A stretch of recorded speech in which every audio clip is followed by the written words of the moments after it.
Greetings everyone. So I found an interesting track here on the side of this dirt road.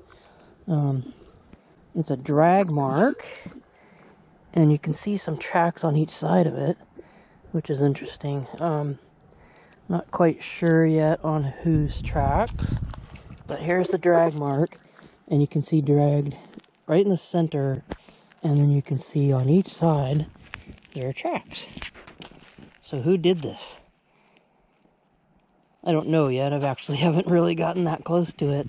All I can see is there are tracks on each side of it with a central drag mark. So it could be a scent marking squirrel, or it could be a turtle. It could be a bobcat or something dragging prey. What else could it be? So those are kind of the choices I'm at right now.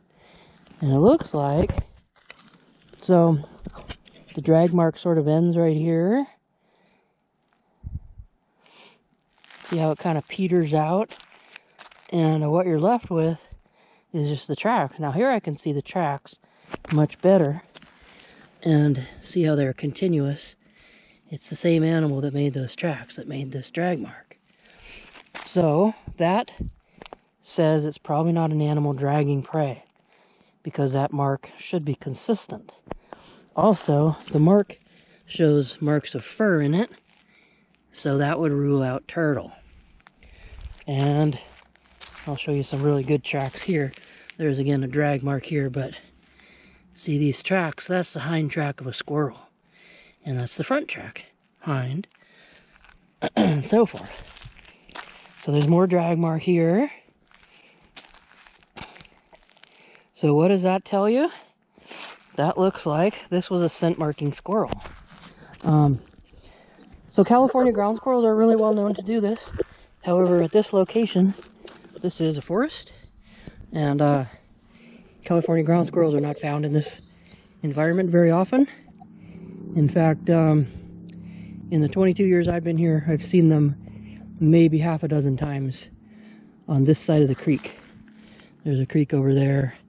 On the other side of the creek, there's more grassland habitat, and that's where the squirrels hang out. So this particular drag mark, and I know it gets a little harder to see in the shade, but the bright sun makes it a little difficult. This particular drag mark looks like it was made by a gray squirrel. Notice the tracks on either side. Now they don't normally drag their tails when they move along. This was actually dragging its body. And I've seen them do this on logs before as sort of a scent marking thing. Although I don't know, because I haven't found any literature on the scent marking habits of the gray squirrel. But I've seen this before, not one this long. This thing's probably, I don't know, let's see. I'll pace it out. About 10 steps, maybe 10 feet right there. A little break here, and then another section about 6 feet long.